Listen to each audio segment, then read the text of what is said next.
জাতির উন্নয়নের নতুন পথ প্রদর্শক মির্জা ফখরুলের একজোট স্বপ্ন।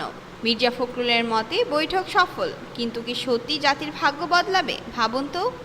প্রধান উপদেষ্টা অধ্যাপক ডক্টর মোহাম্মদ ইউনূস ও বিএনপির ভারপ্রাপ্ত চেয়ারম্যান তারেক রহমানের বৈঠক সফল হয়েছে বলে মন্তব্য করেছেন বিএনপির মহাসচিব মির্জা ফখরুল ইসলাম আলমগীর।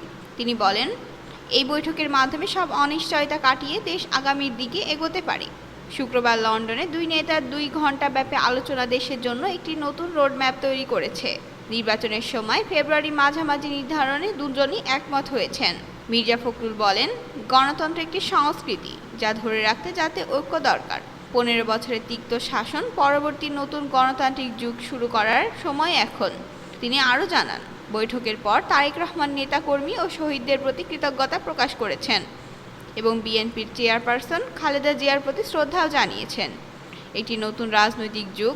আপনি কি মনে করেন জাতির সামনে এগিয়ে যাওয়ার জন্য জাতীয় ঐক্যই একমাত্র পথ? আপনার মতামত শেয়ার করুন কমেন্টের মাধ্যমে। ধন্যবাদ।